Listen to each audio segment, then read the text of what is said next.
A gente partiu de entender a zoologia a partir de relações filogenéticas, tá bom? De relações de parentesco, porque é assim que funciona na biologia. Qual é a principal teoria da biologia, vocês sabem?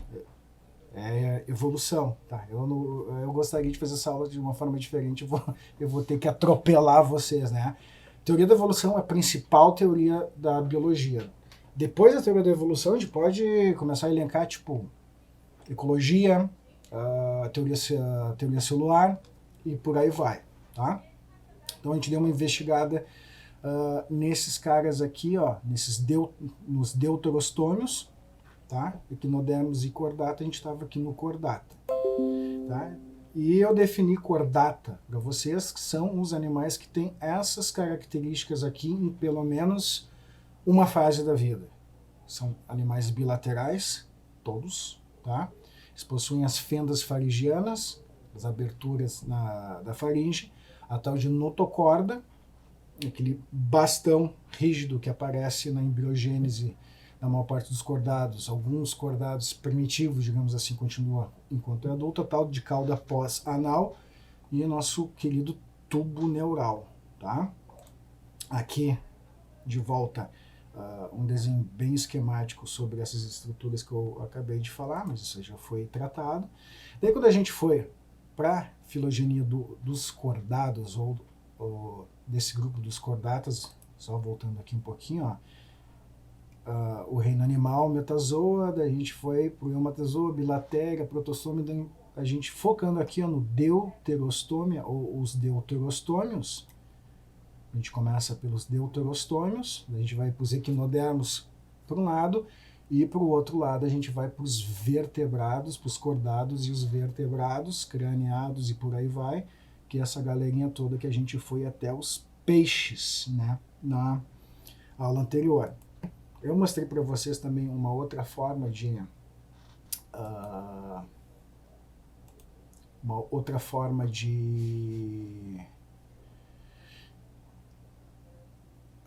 enxergar a filogenia, tá? Aqui tá com aqueles quadradinhos coloridos, tá? Que eu mostrei na outra aula também, ó, quando a gente pega aqui, ó, quem tem notocorda tá para um lado, quem não tem com notocorda para o outro, que é os cinzas, que são os equinodermos e hemicordados, semicordados. E quem tem notocorda vai ser todo mundo que está nesses grupos aqui. Quanto mais novidades evolutivas vão aparecendo no órgãos do sentido, pareados, o crânio, mandíbulas e esqueleto ósseo, tá? Desculpa que está em inglês ali, eu não tive tempo de botar para português, já vão estudando um pouquinho para inglês, nunca faz mal, tá? Aqui é uma novidade que eu não trouxe na aula passada, que eu vou trazer nessa aula, que é uma filogenia, já que a gente está vendo bastante árvore filogenética, só que ele tem um esquema bem legal, que é, ele mostra quanto mais largo é esse ramo, mais espécies tem. E aqui do lado tá os períodos geológicos, tá? Cambriano, Ordoviciano, Siluriano e por aí vai. Então é a passagem do tempo, quanto mais lá para baixo, mais antigo. E a gente pode notar aqui algumas coisas bem interessantes. Por exemplo, se a gente vai ali no Devoniano, e a gente vê a linha do Devoniano, vai ter alguns ramos novos aparecendo, e muitos animais depois afinando demais, na parte esquerda ali, hemicordata, urocordata, isso quer dizer que aconteceu uma extinção em massa aqui. Se a gente for lá para o Cretáceo, com o Terciário, vai aparecer também um afilamento ali, que é aquela extinção dos dinossauros. E a gente pode ver que nos dias de hoje, as espécies de vertebrados, aqui uma árvore só dos vertebrados, tem os teleósteos, que são um tipo de peixe, que eu não cheguei a comentar esse tipo de classificação, tá? Mas são os peixes ósseos, tá? É o maior grupo de vertebrados que a gente tem no planeta hoje. Ó, hoje vocês podem escrever mensagem aqui ok? Porque eu estou vendo, tá? Pela primeira vez no ano, enquanto eu dou aula. O que a gente pode ver de coisas mais interessantes aqui, ó? Urodelos e anuros, que são alguns anfíbios ali, que a gente vai ver alguns exemplos, tá? Eles vão aparecer em algum ponto aqui do Triássico, ó, e não se tem uma ideia muito boa da origem deles. Okay? Então tem umas coisas bem interessantes que dá para ver. Aves, a gente tem uma diversidade bastante grande de aves no nosso planeta no tempo atual. Crocodilianos e dinossauros, como a gente pode ver aqui, ó, do lado de Squamata, que são os répteis e as cobras, eles foram quase tudo extintos, sobrou quase nada, sobrou um fiapinho ali de espécies até o tempo moderno. A gente pode ver isso lá na direita também, os mamíferos placentários, que eu vou tentar explicar hoje também, né?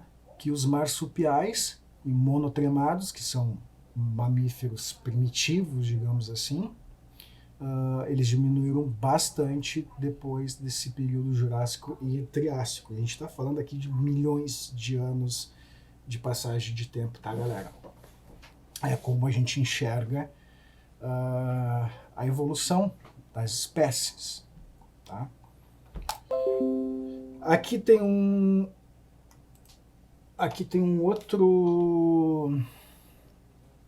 uma outra filogenia, que eu também não já vi bastante árvore filogenética, mas eu vou deixar aqui para quem quiser, tiver tempo de dar uma olhada, que vai ter outras novidades evolutivas aqui. Elas estão tudo numeradas bonitinho aqui, e também aqui, ó, é bastante interessante também para saber, para provas de biologia, de vestibular, de Enem também, o que grupos que são chamados de não aminiotas e aminiotas. Eu vou explicar o que é isso hoje, tá? Os peixes e tetrápodes eu também vou falar um pouquinho, né? E aqui o agnata, que a gente já conversou, que são os peixes, os animais sem mandíbula, como as lampreias, os condrícetes, que são os peixes cartilaginosos, nossos amigos osteícetes, que são os peixes ósseos, e por aí vai. Né? Hoje a gente vai tentar dar uma olhada na evolução, em algumas características básicas desses caras aqui. Anfíbio, répteis e mamíferos. E aves a gente vai ver que vai entrar, hoje em dia é considerado um grupo dentro dos répteis, as aves. Né? Quando eu estava no colégio em 1893, aves era uma classe lá em separado. Hoje já é tratado como répteis que voam e têm penas, por causa das relações filogenéticas. Então tá, anfíbios é a primeira. Eu não vou tratar aqui de classe, de grupo, aquelas sistemáticas clássicas, tá? Vamos tratar isso aqui, que eu devo de chamar de um grupo, tá? Porque alguns grupos não são filogeneticamente muito semelhantes ou próximos um do outro, então é melhor falar de grupos com semelhanças, porque isso vai ter bastante a ver com, como é que eu posso dizer, mas até com a ecologia, tá? Eu tô com uma dúvida. Eu vou chegar lá, senhor Nicolas. Agora eu consegui ler aqui. Na tela que vocês estão enxergando a aula, vocês vê aquela bolinha azul no meio dela ali? Por favor, me respondam, eu não tenho certeza. Não, tá, imaginava. Ok, então eu vou ter que ter outra... levar a coisa do jeito que eu estava levando mesmo. Então tá, o que acontece? Anfíbios, o que tem de interessante nesse grupo? Eles são os primeiros tetrápodes, ou seja, tem 4 membros, ou seja, novamente, tem 2 cinturas, tá? Como assim, cara, 2 cinturas? Vamos pular aqui deixa eu ver esse cara aqui, fica mais fácil. O que acontece com um tetrápode, meu povo? Os tetrápodes, nós somos tetrápodes, a gente tem 2 cinturas, que é a cintura pélvica, onde é que as pernas se inserem no osso, no caso aqui na bacia pélvica, tá? E a cintura escapular, que são os braços que se inserem ali um membro articulado na escápula, que a gente chama de cintura escapular e a cintura pélvica, tá bom? Então os tetrápodes têm 4 membros e 2 cinturas, ok? Vou voltar um pouquinho aqui. Então, isso é super importante porque quando a gente for ver aqui, ó, os tetrápodas é a diferença principal entre os peixes e os próximos grupos que invadiram o ambiente terrestre, que são os tetrápodes, que começam com os nossos amiguinhos fofinhos anfíbios, tá bom? Tem alguns grupos de peixes, dos dipnoi ali, que eles já possuem umas bolotinhas que saem da cintura, já começa a aparecer alguns membros, né? E a gente pode enxergar isso como meio que um meio termo entre o peixe pulmonado aquele, né, os dipnoi que eu tinha falado na outra aula, que vai dar origem a espécies, talvez as primeiras espécies de anfíbios, né? Porque os anfíbios dependem muito da água, tá? Por quê? São animais de ambiente terrestre úmido e de água doce, tá?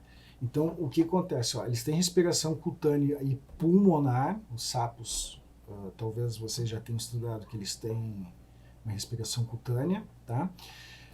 E a limitação desses caras, dos anfíbios, né, em ambientes úmidos é por causa disso aqui, ó, a fecundação externa, ou seja, precisa de água ou no meio, porque se o macho largar os espermatozoides tipo, na terra e a fêmea largar os óvulos na terra, também é complicado o espermatozoide caminhar na terra e chegar num óvulo, né? No meio líquido é bem mais fácil, né? E os ovos dos anfíbios, eles não têm casca. Se vocês já viram os ovos, digamos, de sapo, eles parece aquelas bolinhas de sagu. Eles não têm uma casca protetora, que é o que vai aparecer os nossos amiguinhos répteis. E aí que vai acontecer a tal de conquista do ambiente terrestre. Isso aí é um marco na evolução das espécies, e se a gente tem um marco na evolução das espécies, a gente tem algo importante para saber para a prova, digamos assim, né? Tá, desenvolvimento direto, porque todo mundo já viu, sabe que existe girino e sapo, né? Quando o eclode do ovo não é um animal que já aparece com o adulto, tá? Coloquei alguns exemplos aqui de... Tá, aqui embaixo tá a continuação da nossa filogenia, né? 4 membros ou 4 pernas, os tetrápodes, que vão ser os anfíbios, e a galerinha que vem depois, que são os reptília e os mamália. Como eu disse, ó, os pássaros, eles hoje em dia se colocam dentro dos reptília. Uns exemplinhos, né? Nossos amiguinhos sapos, perereca, que aqui não é bem uma perereca, é um bonequinho, mas olha só que coisa linda e fofinha que são esses bichos, né? Eu acho muito mais legal estudar esses bichos fofinhos vertebrados do que os invertebrados. Eu não vou muito com a cara de vertebrado. E uma salamandra aqui, que também é um exemplo de anfíbio, tá? A cobra cega também é um animal que o desavisado pode enxergar um anelídeo, né? Que não tem nada a ver com o anelídeo, é um invertebrado, né? Ou alguém pode se confundir com uma cobra, que não é, que a cobra é um réptil, né? Aqui a gente está vendo um anfíbio. Por que vai ser um anfíbio? Porque se vai se estudar esse animal, a gente vai ver que tem características de anfíbio, principalmente vai ver que o ovo dele não é amniótico, não tem casca. Isso é bastante importante. A partir do ponto que a gente já conhece os nossos amigos anfíbios, daí vai ser bem fácil entender características principais dos répteis, porque eles vão ter as características que não prendem eles à água e ambientes úmidos. A gente sabe que os répteis conseguem viver em ambientes bem secos, para falar a verdade, né? O principal que aparece aqui é tal desse ovo amniótico. Eu vou mostrar depois uma figurinha de ovo amniótico, tá? Porque ele vai dar o quê? Proteção mecânica, tá? E principalmente proteção contra dessecação, porque se um sapo colocar um ovo num ambiente seco, ele vai perder água e o embrião vai morrer, vai secar, vai dessecar. E quando aparece esse ovo amniótico, que é o amnio, é um anexo embrionário que protege o embrião, e também tem casca, esse ovo, é uma baita proteção contra a dessecação e é fundamental para se conquistar o ambiente terrestre, um ambiente seco. Tá? Uma característica pele bastante queratinizada, ou seja, todo mundo sabe ou imagina que a pele, né, das cobras, dos lagartos, do crocodilo são bem fortes, né? Ela é bem queratinizada, é mais uma adaptação para não perder água. Eles são ectotérmicos, ou seja, eles não regulam a temperatura do organismo, tá? Então que isso é importante? Só decorar que ectotermo, endodermo regula ou não regula a temperatura. Mais importante que isso é que isso vai limitar a distribuição geográfica. Essa é a principal característica que está ligado à ectotermia ou endotermia. Se eles não regulam a temperatura, eles não conseguem aumentar a temperatura corporal, não tem como eles viverem num ambiente muito frio. Um ambiente muito frio é complicado para viver e para manter um metabolismo, né, pessoal? Em circulação dupla incompleta, eu vou mostrar uma figurinha aqui também. Aqui estão nossos tetrápodes, tá? Com ovo amniótico, os reptilia e os mamália, os mamíferos.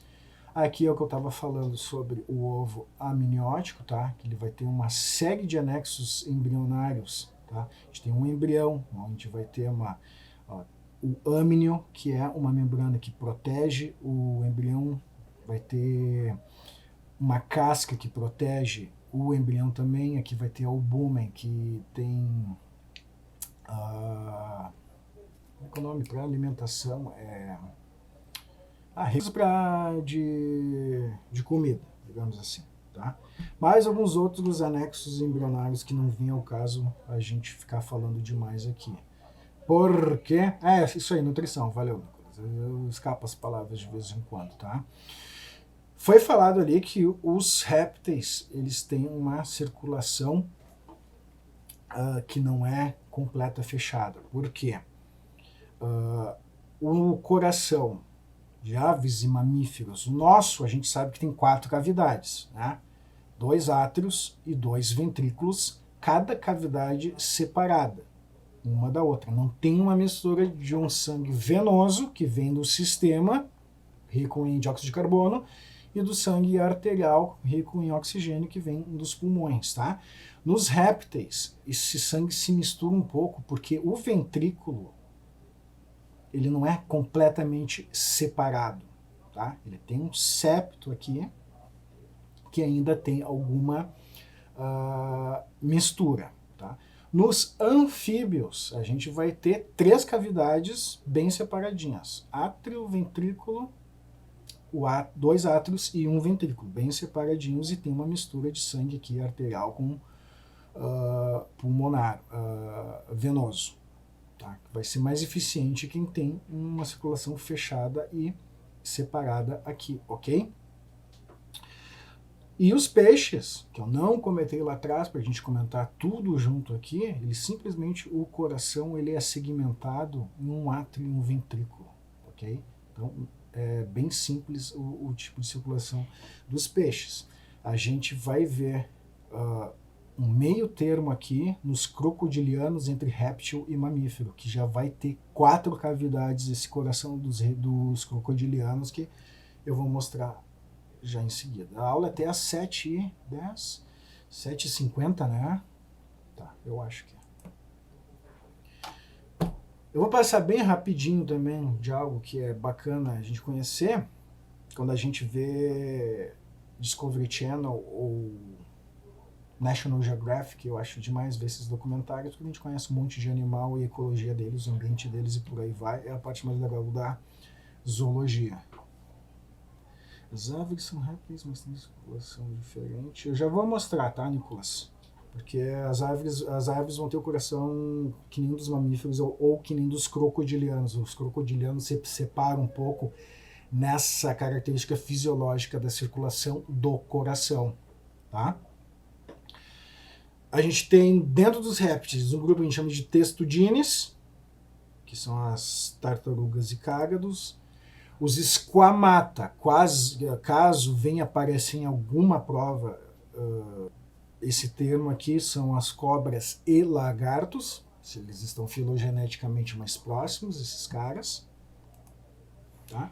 E os répteis que a gente chama de crocodilianos, os jacarés e os crocodilos, que eles têm uma diferenciação também, se separaram filogeneticamente dos outros répteis, apesar de ter muitas características em comum, mas o coração deles houve essa, digamos, como é que a gente diz, essa novidade evolutiva de separar o ventrículo em dois, para não misturar e ser mais eficiente a respiração. Tanto é que a gente vai ver que os mamíferos vêm de um grupo de crocodilianos, ou as aves também. Tá? E, por último, como a gente chama de répteis aves, porque isso é uma brincadeira que os biólogos fazem, que é os dinossauros não foram extintos, os dinossauros simplesmente evoluíram, mudaram, e a gente chama eles hoje de aves. Né? Isso aqui, para vocês verem, quando vocês entrarem na faculdade, é assim que vocês vão ter que sobreviver. Isso aqui são slides de uma cadeira de zoologia, que eu não me lembro nem de qual é a faculdade. É bem mais legal, né, as aulas do Educamed, né, gente? Classe reptilia, tá. Você vai ter um monte de classe aqui dentro, e subclasse, e ordem, e horápsis, blá, blá, blá, blá, blá, blá, blá. O que eu queria mostrar para vocês? A classe mamália, vindo de ancestrais répteis, tá? Aqui que vai para os mamíferos, não é isso que eu queria montar. Aqui a gente tem outro tipo de filogenia, que eu tinha comentado, mas no caso aqui tem a era geológica, e aqui tá só os mamíferos, né? A gente vai ter ali, Terápsido,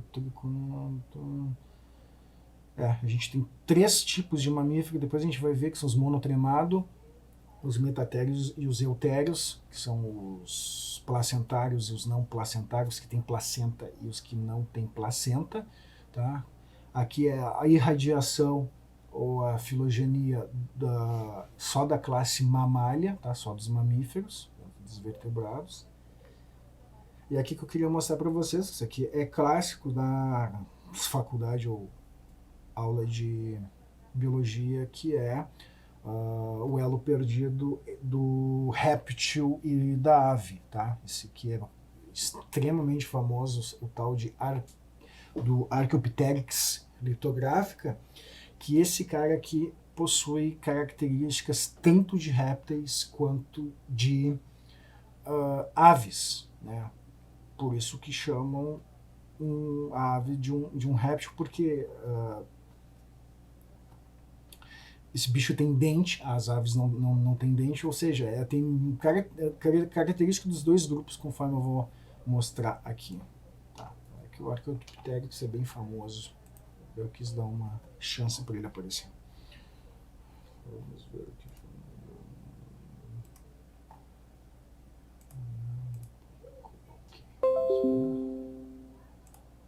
Voltou ali. Então, falando de aves ou dos répteis aves, né? As características que eles possuem são meio óbvias, digamos assim, né?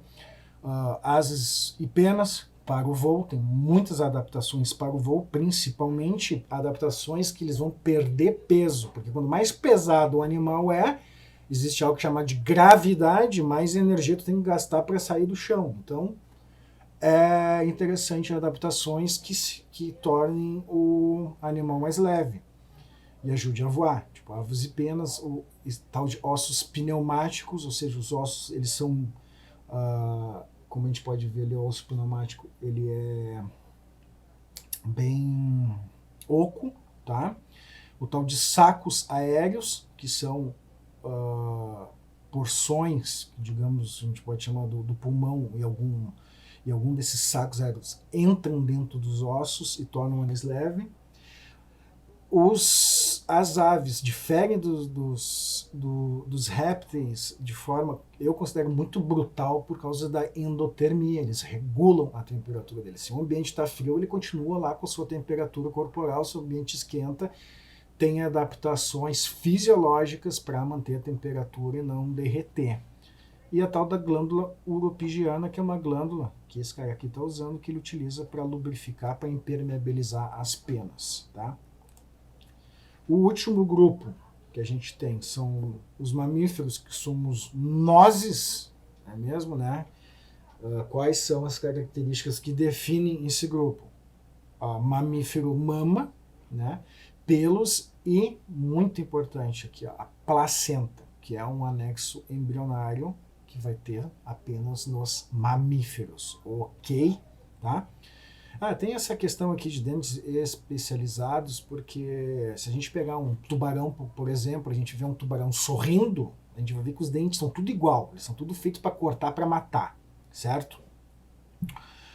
E os mamíferos, a gente vai ver como nós, a gente tem dentes bem diferentes um dos outros, tipo os incisivos, os caninos, e cada tipo de dente para um tipo de uma função para mastigação, para alimentação. E que isso é importante, cara, porque isso ajuda a expandir o nosso nicho ecológico, ok? A gente consegue aproveitar melhor a nossa alimentação se a gente é mais especializados para cortar, furar ou triturar o alimento para extrair nutriente, ok? Por isso que, não sei se vocês notaram, eu estou dando aula de zoologia e o tempo inteiro eu estou falando de evolução de filogenia e de ecologia de nicho ecológico. Eu acho fundamental, mas essa é a minha visão como biólogo, tá? E como a gente sabe, os mamíferos são endotérmicos, tá bom? Por último, eu coloquei alguns grupos aqui. Os 3 primeiros grupos são mais importantes para a gente lembrar, que são os prototérios ou os monotremados, que são mamíferos bem estranhos, no sentido que eles são bem diferentes da maior parte dos outros mamíferos, né? Porque esses caras põem ovo, os outros mamíferos, a maior parte dos mamíferos não põem ovos, tá? E esses caras não possuem dente, os monotremados. A gente tem 2 tipos de animal monotremado aqui, são pouquíssimas espécies, tá? O ornitorrinco, que é aquele mamífero que tem um bico que parece um pato. Isso aqui é coisa da Austrália, né? É sempre na Austrália que tem essas coisas estranhas. E a tal da Echidna, que parece um porco-espinho, mas não é um porco-espinho, porque um porco-espinho é um eutério. Eu vou mostrar. Ele tem um biquinho aqui, ó, e não tem dente esse cara. Isso aí é bom de fazer prova e colocar esse tipo de coisa, né? Daí todo mundo acha que isso aqui é um porco-espinho. Não é. É bem diferente. A gente tem os metatérios, que são os caras que têm o marsúpio ou os marsupiais, né? Eles têm uma placenta rudimentar e o desenvolvimento do filhote se dá no marsúpio, né? Como os gambás. E eu nem me dei o trabalho de colocar aqui canguru, porque todo mundo conhece, e quando fala em marsúpio ou metatério, eu sempre o canguru, e não tem canguru no Brasil, mas gambá tem, que é um bicho fofinho, eu acho bem fofo o gambá.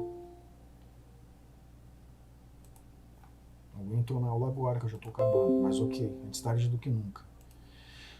Daí, pessoal, a gente já está terminando a aula. Eu coloquei alguns exemplos aqui, ó, de alguns grupos de mamíferos. O resto tudo aqui é a maior parte dos mamíferos, tá? Que são os eutérios, que são o pessoalzinho que tem placenta, tá? Uma placenta desenvolvida, não que nem dos metatérios anteriores, tá? Daí a gente vai ter perissodáctilos, como os cavalos. Eu coloquei algumas outras grupos aqui, artiodáctilos. Isso aqui vai ter a ver com o número de dedos no pé, como é que evoluiu, e assim se separa. os edentados, as preguiças, e esse cara aqui que se chama pangolim, que parece um dinossauro, parece um Pokémon, mas não é, é um mamífero, bem estranho, tá? Não tem no Brasil esse cara. Lagomorphos, coelhos e lebres. Probóscideos, tá? Que ele tem uma probóscide, uma tromba, os elefantes, tá? Primata, acho que todo mundo conhece, né? Espero que conheça.